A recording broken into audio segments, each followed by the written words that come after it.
Happy Tuesday, 10 at 10. Hi, bakers. I am Richard Charpentier, one of the bakery influencer for BAKERpedia. And every Tuesday, we gather to answer questions that were sent by you, the bakers. So let's get started with our first question. Uh, Someone is asking about steamed buns and how to avoid mold on steamed buns. And for those who are not familiar, a steamed bun is, found in Asian culture where you take a dough with a filling and they're being steamed. And basically, as you steam it, steaming is getting to 212 degrees Fahrenheit. And as the steam happens, it basically cooks and allows for the starch to swell and bake versus a baking process. It's basically being steamed. And once you're steamed, it would lack color that you would find on the bread. The browning is not happening because of the steam. So, and how to avoid a mold, it's very difficult because steam bread have a very high water activity, lots of moisture, which molds love. So I don't know if there is such a process to really prevent any mold growth because it comes down to water activity at this point. And I'm not sure what shelf life you have with your product because it's the steam again with the top surface being really high in water activity compared to a regular bread, which has the crust and the branding, which is a little drier, so that will delay or prevent to a certain degree. And in the case of what you have, if you package it, it's not, it might maybe buy you a few hours, a little longer, but the mold, will start also in your bakery. The only thing you can try to prevent is a really, really sanitized bakery and maybe go with some UV lights after you go, or maybe spray something, but I would not maybe recommend that, like spray a potassium sorbate or sorbic acid solution, which could prevent, but you're dealing with, again, a chemistry problem where water activity being really high and probably the 0.92 on the steam bun is going to be more prone to any mold issues. So as soon as you cool and as soon as it's in the air, it's going to be prone to molding and potential issues. So I'm sorry, I don't have a solution or an answer to give you regarding prevention of mold on steam buns, but as the product entails, it's already a product that has a shorter shelf life by design. And wish you the best with your search.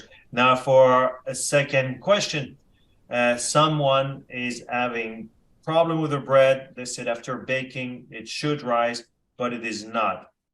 And even though he has a gluten percent at 10%, and the crust is separating. So it's basically you have a bread that's not rising, and then your crust is separating. So your bread is underproofed, and you're getting a little bit of gas, so maybe separating the crust from the moisture trapped into it.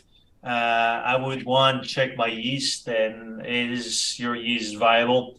Maybe in order to do that, I would take some yeast, water, and sugar and sort of stir it at 90-degree Fahrenheit and leave it in a little cup and see if it starts foaming and growing. If you get nothing, I would say change your yeast. So that would be the first thing I would do. I would also check the flour I'm buying, because you don't know if the 10% gluten is way too high if it's on baker's percent.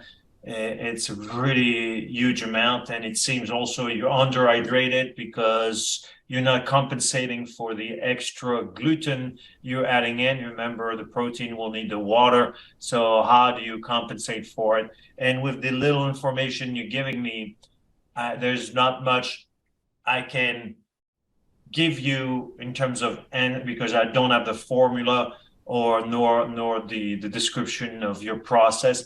I would definitely, go on BAKERpedia, on bakery resources, and see if you can get 30 minutes or an hour with a bakery consultant that will take you through it, because to better understand your issue, because it's difficult just based on a short description to solve the problem. But best of luck with it, and hopefully it gets resolved soon.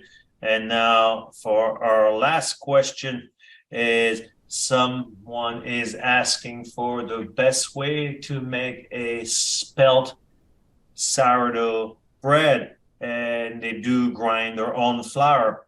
So for those who do not know, spelt is also called Triticum spelta, also known as dinkel, Dinkel, wheat and whole wheat.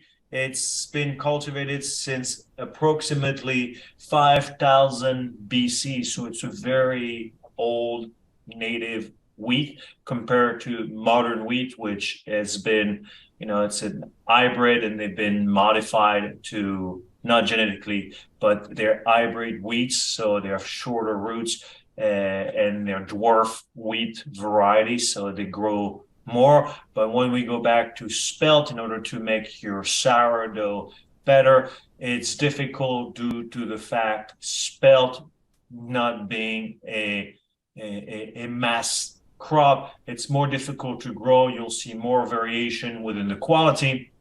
But in order to make a good spelt, it starts with a sourdough, starts with a good quality flour. So hopefully you can get from your farmer, or get some data of your wheat.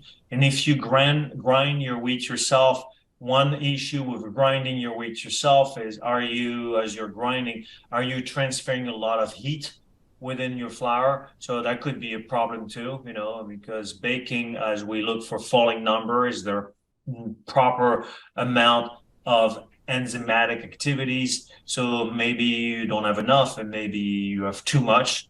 So, and that's always a downfall when you do it yourself and you grind your flour. The way to know is I would grind it and see what temperature and how much temperature you pick up as you're milling it. Is your particle size of your flour as you're milling it sufficient enough to properly absorb the right amount of water? And lastly, in order to make a good sourdough, how active is your sourdough, and how's your feeding cycle for your sourdough? And that's the first thing. And then lastly is, how is your process of making your sourdough? How do you do it? So all of those questions is questions that I would have in terms of how do you make a quality sourdough. And again, spelt has great flavor, so I'm glad you're really venturing into making your own sourdough and grinding your flour. But as you do it yourself, there's a lot of steps, critical steps to follow in order to ensure you can make a consistent quality product. So, all right, my friends, that's it for today. So thank you for watching Tuesday 10 at 10, and I will see you next week. Take care. Bye-bye.